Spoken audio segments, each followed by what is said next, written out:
요한계시록 3장 7절부터 13절입니다. 제 성경으로 신약 402페이지에 있습니다. 402페이지. 제가 하나님의 말씀을 받들어 봉독하도록 하겠습니다. 아멘으로 화답해 주시면 감사하겠습니다.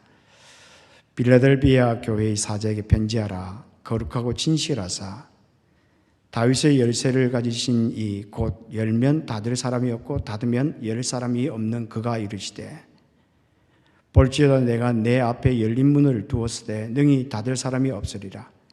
내가 내 행위를 아노니 내가 작은 능력을 가지고서도 내 말을 지키며 내 이름을 배반하지 아니하였도다. 보라, 사탄의 회당 곧 자칭 유대인이라 하나 그렇지 아니하고 거짓말하는 자들 중에서 몇을 내게 주어 그들로 와서 내 발 앞에 절하게 하고 내가 너를 사랑하는 줄을 알게 하리라. 네가 나의 인내의 말씀을 지켰은즉 내가 또한 너를 지켜 시험의 때를 면하게 하리니 이는 장차 온 세상에 임하여 땅에 거하는 자들을 시험할 때라. 내가 속히 오리니 내가 가진 것을 굳게 잡아 아무도 내 물건을 빼앗지 못하게 하라. 이기는 자는 내 하나님 성전의 기둥이 되게 하리니 그가 결코 다시 나가지 아니하리라. 내가 하나님의 이름과 하나님의 성 곧 하늘에서 내 하나님께로부터 내려오는 새 예루살렘의 이름과 나의 새 이름을 그 이 위에 기록하리라. 귀 있는 자는 성령이 교회들에게 하시는 말씀을 들을지어다. 아멘. 일전에 태풍 속의 두 사람이라는 짧은 글을 읽었던 적이 있었습니다. 태풍 속의 두 사람. 이 글은 어느 드라마 작가가 쓴 글인데 이분이 어느 날 어느 누군가의 트위터에서 아주 인상적인 사진 하나를 보았다고 합니다.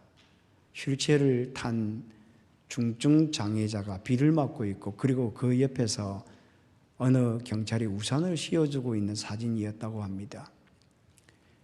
그런데 그 사진과 함께 그 사진과 함께 흥미로운 사연이 함께 덧붙여져 있더랍니다. 그 이야기가 이렇습니다. 국회를 경비하는 한 경위가 있었는데 여느 때처럼 낮 12시부터 1시까지 경비 업무를 하기 위하여 정문으로 나갔다고 합니다. 그런데 그곳에 그날은 태풍주의보가 있어서 우비도 입었고요. 그리고 우산도 들고 나갔다고 합니다. 근데 그곳에 장애인이 한 사람이 있었는데 비를 맞으면서 1인 시위를 하고 있더랍니다. 교대자에게 물었답니다. 어째서 저 사람이 있습니까? 그렇게 물어보니까 중증 장애자들에게도 일반 시민들이 누리는 그런 일반 시민들이 누리는 기본권을 보장해달라고 하는 그 내용을 담은 그 피켓을 들고서 비가 오는 중에도 휠체어를 타고 그 자리에 계속 시위를 하고 있다는 것입니다. 그래서 그 사람에게 찾아가서 이렇게 말을 했대요. 오늘은 비가 많이 오고 바람도 많이 부니 위험합니다. 집으로 가시는 것이 어떻겠습니까? 그랬더니 이분이 아닙니다. 그럴 수 없습니다. 왜냐하면 제가 오늘은 약속한 날이기 때문에 이곳에서 1시 반까지 있어야 합니다. 그렇게 말하더랍니다. 그래서 그러면 우산이라도 좀 쓰십시오 하고 우산을 건네주었더니 저는 우산을 쓸 수가 없습니다. 몸이 불편해서요. 라고 하면서 그 자리에 계속 비를 맞으면서 머물러 있더래요. 그것을 그냥 보고 있을 수가 없겠지요. 그래서 이분이 그 사람 뒤로 가서 우산을 받쳐드렸답니다. 1시간 반 동안 말입니다. 그것을 지켜보고 있던 어떤 한 사람이 그 사진과 함께 글을 올리면서 그 글을 이렇게 마무리하더랍니다. 그분이 하신 말씀이 바람이 거세게 불고 비가 세차게 내리는 중이어서 서로 말을 할 수는 없었지만 그렇게 1시간 이상을 함께 있는 동안 그들의 마음은 서로에게 말을 하고 있었습니다. 힘내세요. 고맙습니다. 그렇게 1시간 이상을 함께 있는 동안 그들의 마음은 서로에게 말을 하고 있었습니다. 여러분, 마음이 말을 합니다. 마음이 말을 해요. 입으로만 말을 하는 것이 아닙니다. 그런데 마음으로 하는 말은 동행하는 사람만 들을 수 있습니다. 근데 마음으로 하는 말이 동행이 참 힘들어요. 제가 병원에서 2년 동안 원복 훈련을 받았는데 같이 동행한다는 것 정말 어렵더라고요. 정말 어렵더라고요. 제가 2년 동안 배운 것이 그것이었습니다. 같이 있어야 그 사람의 말을 올바르게 들을 수 있거든요.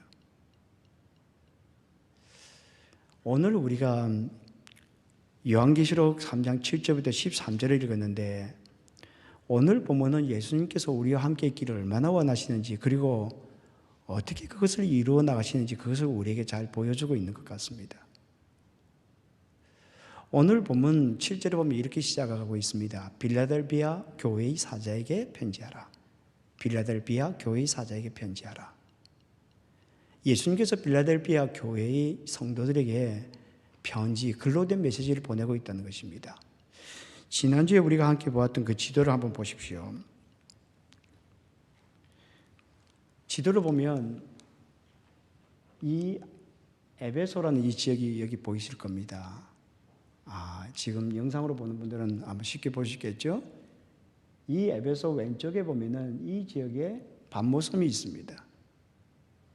이 반모섬에 있던 사도 요한이 예수님을 또 말씀을 받습니다. 그리고 에베소의 교회에 먼저 편지를 보내고 그 다음에 서머나, 보가모, 두아디라, 사대 이런 식으로 시기 방향으로 편지를 보내고 있습니다. 시기 방향으로. 이제 빌라델비아 교회의 차례가 되었다는 것입니다. 그런데 이 본문에 보면은 모든 편지의 마지막에 이렇게 기록되어 있습니다. 귀 있는 자는 성령이 교회들에게 하신 말씀을 들을지어다. 모든 편지의 마지막에 그렇게 되어 있어요. 그러니까 성령이 교회들에게 하시고 싶은 말씀이 담겨져 있다는 것입니다. 그것이 무엇일까요? 예수님께서 빌라델비아 교회에게 들려주는 말씀을 성령이 우리가 살아가고 있는 우리에게 들려주고 싶어 한다는 것입니다.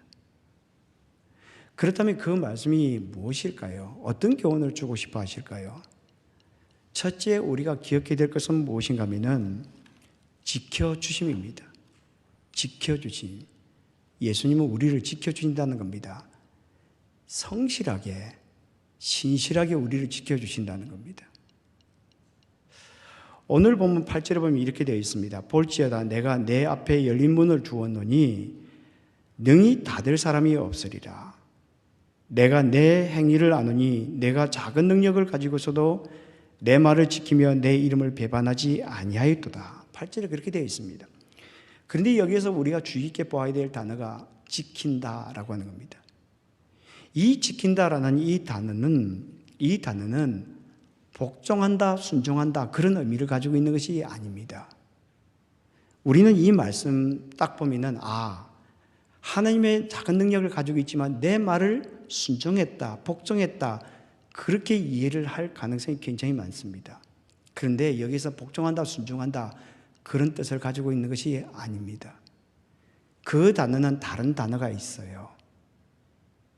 그러면 이 단어의 원래 의미가 무엇일까요? 이 단어의 의미를 올바르게 알려면 이 단어와 해당되는 히브리어 단어를 하나 기억을 하고 있는 것이 좋습니다. 그것은 무엇인가 하면 샤마르라고 하는 겁니다. 이 샤마르를 헬라어로 번역할 때 이 단어로 꼭 사용했거든요. 근데 이 샤마르라는 이 단어는 무엇인가 하면 울타리를 치다, 지키다, 보호하다 그런 뜻을 가지고 있습니다. 그러면 여기서 지킨다라고 하는 것은 어떤 뜻을 가지고 있는가 하면 하나님의 말씀을 잘 간직하다. 하나님의 말씀을 잘 간직하다. 그리고 하나님의 말씀을 조심스럽게 다루다. 그런 뜻을 가지고 있습니다. 그러니까 예수님께서 이렇게 말씀하고 있는 것이죠. 빌라델비아 교회 성도 여러분, 저는 여러분의 삶을 잘 알고 있습니다. 여러분은 능력이 거의 없는 자들입니다. 그럼에도 불구하고 여러분은 내가 여러분에게 들려준 그 나의 말을 여러분의 가슴에 잘 간직하고 품었습니다. 그리고 나의 이름을 부인하지 않았습니다. 그렇게 말씀하고 있는 것입니다.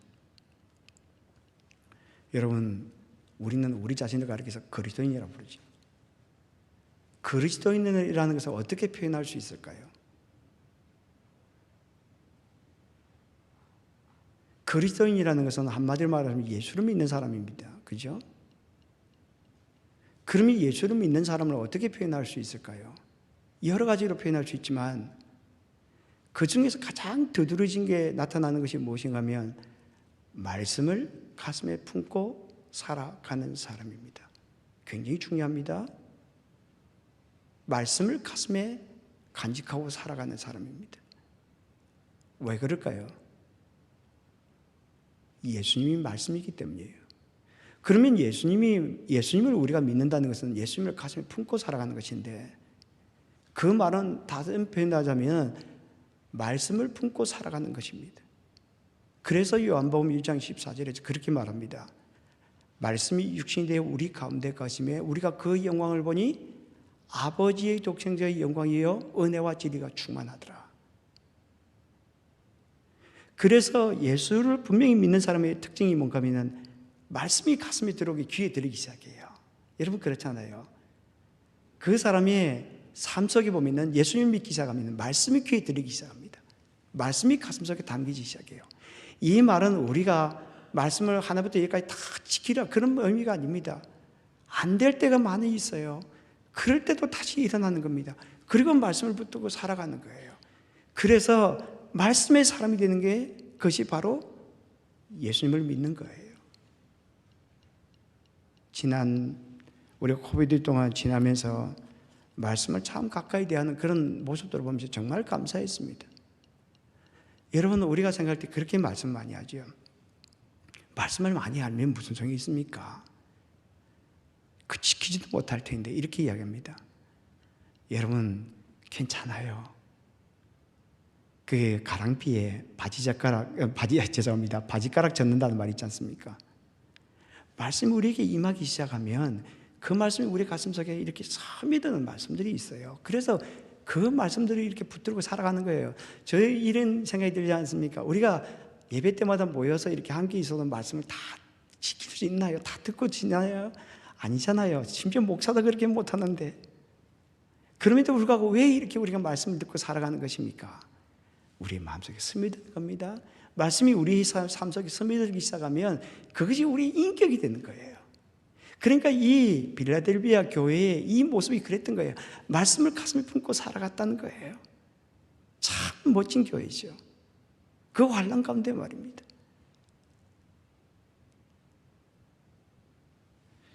그런데 오늘 본문에 보면 말씀이라고 이야기하는데 그냥 말씀이라고 하지 않고 인내의 말씀이라고 이야기하고 있어요. 인내의 말씀을 지켰다 이렇게 이야기합니다. 왜 인내의 말씀일까요? 말씀은 인내만 있는 게 아니에요. 그죠? 그런데 왜 인내의 말씀이라고 표현하고 있을까요? 그것은 말씀을 붙들고 끝까지 견디라는 겁니다. 말씀을 가슴에 품고 끝까지 견디라는 겁니다. 오늘 본문에 보면 10절에 보면 이렇게 되어 있습니다. 내가 나의 인내의 말씀을 지켰은 즉 내가 또한 너를 지켜 시험의 때를 면하게 하리니 이는 장차 온 세상에 임하여 땅에 거하는 자들을 시험할 때라. 여기 보면 인내의 말씀이라고 하는데 이 인내라는 것이 원래는 두 단어가 합쳐져 있는 단어입니다. 아래라는 단어와 머물다라는 단어예요. 그래서 인내라는 뜻은 원래 아래에 머물러 있는다 이런 뜻을 가지고 있습니다. 그러니까 예수님께서 이렇게 말씀하고 있는 거죠. 빌라델비아 교회 성도 여러분, 저는 여러분들의 상황을 잘 알고 있습니다. 여러분들은 혼합 종교로 인한 고통 아래에 있고요. 여러분들은 유대인들의 핍박 아래에 있고요. 여러분들은 가난이라는 시련 아래에도 있습니다. 그럼에도 불구하고 여러분들은 그 어려움에도 벗어나려고 하지 않았습니다. 그냥 묵묵히 견디었습니다. 라고 말하고 있는 거예요. 우리는 어떤 어려움이 있을 때 벗어나려고 하잖아요. 그죠? 벗어나려고 합니다. 그래서 그 벗어나지 못하면 너무너무 힘들어합니다. 그런데 성경이 말하는 인내는 무엇인가 하면 그곳에 머물러 있는 겁니다. 너무 어려운 말씀인가요? 실제 삶 속에 이것을 경험한 우리 적용하는 것이 쉬운 것이 아닐 거예요. 그런데 때때로 우리는 우리의 삶의 자리에 그냥 머물러 있어야 합니다. 너무 고통스럽고 힘든데, 벗어나고 싶은데 그곳에 머물러 있는 것이 인내입니다. 왜 그럴까요? 하나님께서 그곳에 머물러 있으라고 말씀하시기 때문입니다. 하나님이 계시는 곳이 제일 멋진 곳이에요. 하나님이 계신 곳이 제일 멋집니다. 오늘 우리가 그렇게 찬양했지 않습니까? 내 영혼이 은총 입어 중환자진 벗겨보니 슬픔 많은 이 세상도 천국으로 화하도다. 여러분 다윗을 보십시오. 사무엘상 22장에 보면은 다윗이 모압 땅으로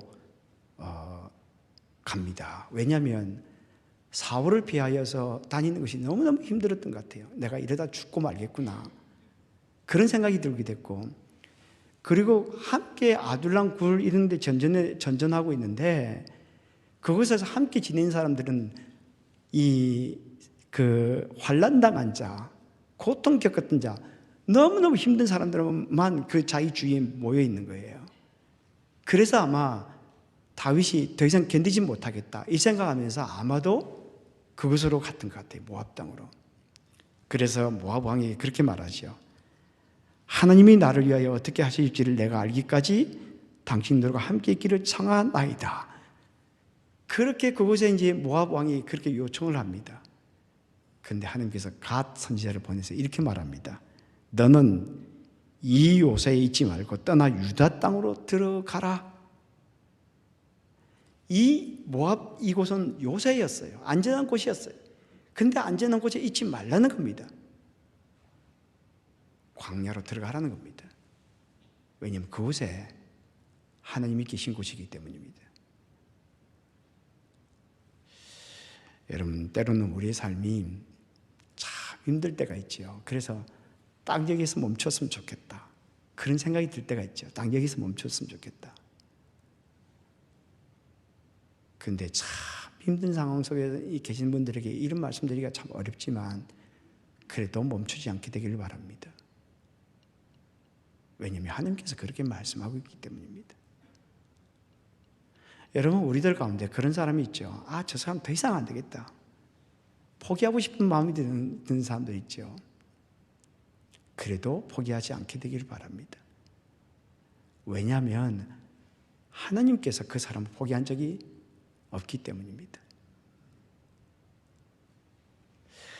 그런데 오늘 본문에 보면 왜 이렇게 인내하라고 강조하고 있을까요? 왜 이렇게 인내하라고 강조하고 있을까요? 지금 이 빌라델비아 교회나 모든 교회들이 동일하게 무엇이라고 말하는가 하면 환난과 핍박 가운데 있는 자들이었습니다. 그러다면 그들에게 환난과 핍박을 벗어나게 해주겠다, 그렇게 이야기했는데 왜 인내를 그렇게 강조하고 있는 것일까요? 단적으로 표현하자면 인내하면 하나님의 역사를 볼 수 있다는 겁니다. 인내하면 하나님께서 그의 백성들을 어떻게 보호하시는지를 알게 된다는 것입니다. 오늘 본문에 보면 두 가지를 이야기하고 있어요. 하나는 다른 사람들을 통하여 자기 백성들을 어떻게 사랑하는지를 보여준다는 거예요. 오늘 본문 9절에 보십시오. 이렇게 되어 있습니다. 보라, 사탄의 회당 곧 자칭 유대인이라 하나 그렇지 아니하고 거짓말하는 자들 중에 며칠 내게 주어 그들로 와서 내 발 앞에 절하게 하고 내가 너를 사랑하는 줄을 알게 하리라. 여기에 알게 한다라고 하는 이 단어는 원래 그냥 알게 한다라는 것이 아니라 알도록 만들겠다, 이것은 만들다, 생산하다라는 그런 뜻을 가지고 있습니다. 생산하다, 만드는 그런 상황을 만들겠다는 거예요. 그러니까 예수님께서 이렇게 말씀하는 것이요. 빌라델비아 성도 여러분, 여러분들을 박해하던 유대인들이 여러분들 발 앞에 와서 엎드리게 될 것입니다. 그리고 그들은 알게 될 것입니다. 내가 여러분들을 얼마나 사랑하는 줄 말입니다. 내가 그렇게 만들 것입니다. 그렇게 말하고 있는 거예요. 여러분, 우리가 너무 어려운 상황 가운데 있으면 하나님이 나를 사랑하는 줄 잘 못 느껴요. 때때로 우리는 하나님께 나를 버리셨는가 보다 그런 생각들을 합니다. 그런데 여러분 꼭 기억하게 되길 바랍니다. 나의 입이 아니라 다른 사람을 통하여 하나님께서 나를 사랑하는 줄을 알게 해 줄 것입니다. 또 하나 여기에서 기억해야 될 것은 뭔가 하면 하나님께서 그의 백성들을 성실하게 지켜주신다는 겁니다. 오늘 보면 10절에 보면 이렇게 되어 있죠. 앞부분에 보면 내가 나의 인내의 말씀을 지켰은즉 내가 또한 너를 지켜 시험의 때를 면하게 하리니. 여기에 반복된 단어가 하나 있습니다. 그것은 지켜준다라는 겁니다. 지킨다라고 하는 겁니다. 그런데 앞에서 지킨다라는 것과 뒤에 나오는 지킨다라는 단어가 조금 달라요. 앞에는 그 빌라델비아 교회 성도들이 지켰다는 것이고 지킨 그 사람들을 하나님께서 지킨다 이렇게 이야기를 하는 거예요. 그러면 어떤 차이가 있는가 하면은 빌라델비아 교인들이 하나님의 말씀을 가슴에 간직하는 거예요. 두려움으로 간직하는 거예요. 그런데 이 지킨다라고 할 때 하나님께서 지킨다라고 표현할 때는 여기서는 성실하심을 표현할 때 사용해요. 그러니까 하나님께서 그의 백성들을 보호하시고 지키시는데 성실하게 지키시겠다라고 그렇게 말씀하고 있는 겁니다. 그러니까 이렇게 말씀하는 것이요. 빌라델비아 교회 성도 여러분, 여러분들이 나의 말을 잘 간직하고 조심스럽게 다뤄왔습니다. 나도 여러분들을 성실하게 돌볼 것입니다. 나도 여러분들을 성실하게 지킬 것입니다. 라고 이렇게 말씀하고 있는 겁니다. 하나님은 참 성실하신 분이세요. 정말 하나님이 성실하신 분입니다. 그의 백성들을 반드시 지키십니다. 때때로 우리는 잘 성실하지 못해요. 하나님께 성실하지 못합니다. 하나님은 여전히 동일하게 우리를 지키신다는 겁니다. 언젠가 제가 어느 조종사, 항공기 조종사의 간증을 제가 읽은 적이 있었는데 이야기가 굉장히 깁니다. 긴데 짤막하게 요약하면 이렇습니다. 이분이 언젠가 그 인천공항에서 오사카로 가는 그 비행기를 한번 조종하게 됐던 일이 있었답니다. 그런데 그때 일본의 갑작스러운 폭탄 저기압으로 인해 가지고 난리가 아니었답니다. 항공기가 거의 한 800여 이상 되는 그 편들이 전부 취소가 되었고요. 그리고 그 철도들이 30% 이상이 마비가 되었고요. 신간센 그 열차가 운행이 중지가 되었답니다. 그런 험한 날씨 속에서 400명이 되는 이 사람 승객들을 데리고 그 오사카로 가게 되었답니다. 원래는 취소될 예정이었는데 상황이 좀 좋아진다고 해서 그렇게 하게 바뀌었다고 합니다. 그래서 그곳으로 가는데 착륙을 하려고 하는데 이 바람이 더 심해지더랍니다. 그리고 이 활주로를 자꾸 벗어나더랍니다. 그래서 하나님 앞에 그렇게 기도했답니다. 하나님, 수동비행으로 착륙할 수밖에 없는데 하나님 제 부족함을 아시오니 긍휼히 여기셔서 도와주십시오. 그렇게 기도를 했답니다. 막 기도를 하는데 근데 상황이 너무 무섭더래요.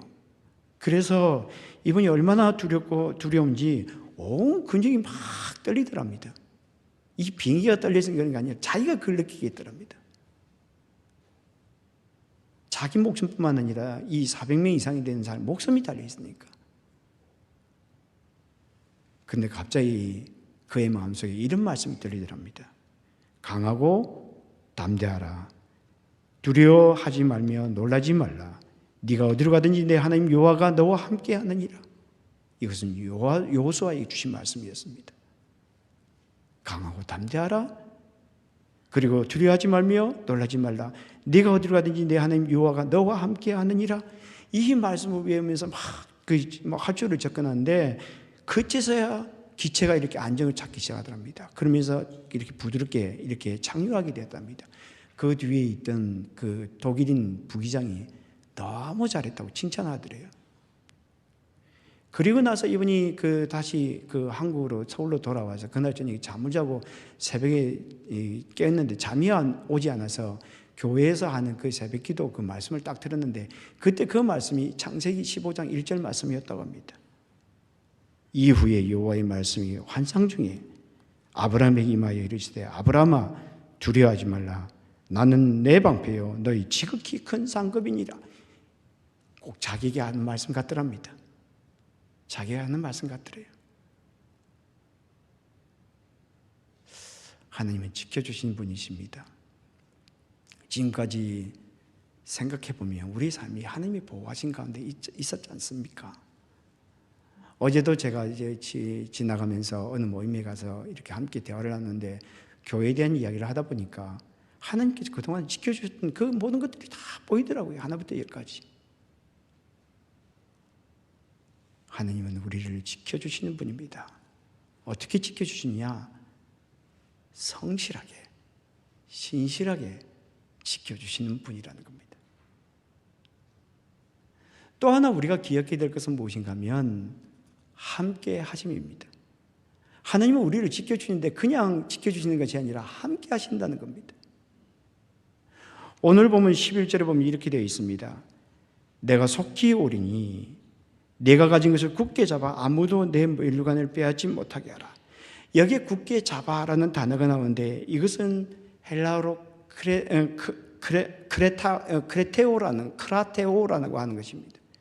이것은 등에서 등을 기대다 또는 등을 꽂게 안다라는 뜻을 가지고 있습니다. 그러니까 예수님께서 이렇게 말씀, 이것도 현재형으로 되어 있습니다. 그러니까 이렇게 예수님께서 이렇게 말씀하고 있는 거죠.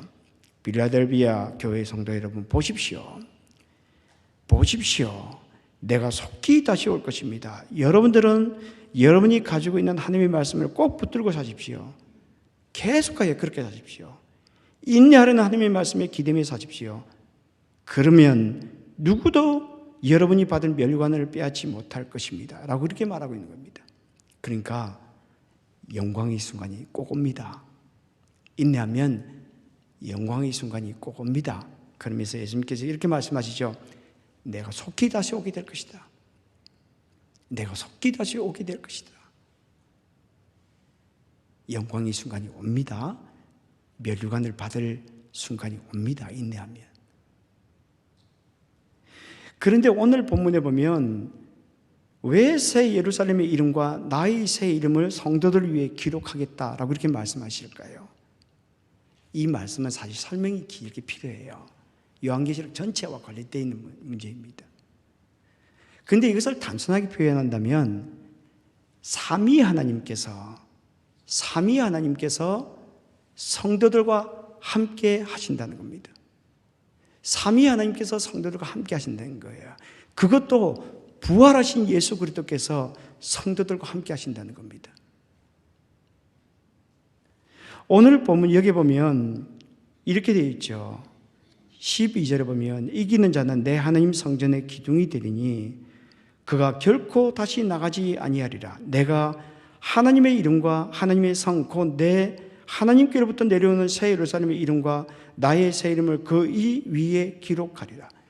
하나님의 이름과 그리고 예수 그리스도의 이름과 새 예루살렘의 이름을 성도 위에 새겨주겠다 이렇게 말씀하십니다. 그러니까 하나로 연합한다는 겁니다. 이름이라는 것은 존재 자체를 말하고 있는 것이거든요. 그런데 우리는 그런 질문을 하게 되죠. 그러면 지금 여기에 성도들은 예수 그리스도와 연합한 자들이 아닙니까? 예수 그리스도와 연합한 자들이잖아요. 그들은 예수 그리스도를 믿는 자들이었습니다. 근데 어째서 그 이름을 다시 새겨주겠다, 다시 연합하겠다 그렇게 말씀하시는 것일까요? 차원이 다르다는 거예요. 차원이 다르다는 겁니다. 부활하신 예수 그리스도께서 그와 함께 하시겠다. 성도들과 함께 하시겠다는 겁니다. 그러니까 예수님께서 이렇게 말씀하시죠. 빌라델비아 교회 성도 여러분, 여러분들은 하나님의 성전의 기둥이 될 것입니다. 그리고 하나님의 이름과 죽음에서 부활한 나의 이름과 그리고 새 예루살렘의 이름이 여러분 위에 새겨질 것입니다. 라고 이렇게 말하고 있는 거예요.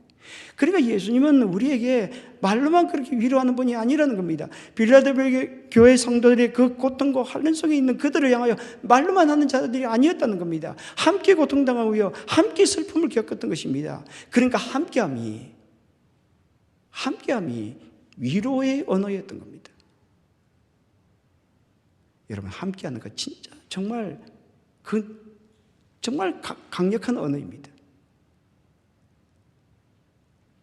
그래서 고통과 슬픔 가운데 있는 사람들은 너무 위로하려고 애를 쓸 필요 없습니다. 때때로 그것이 오히려 고통 가운데 있는 사람을 더 힘들게 만들 수가 있습니다. 그러면 어떻게 합니까? 그냥 같이 있어주는 겁니다.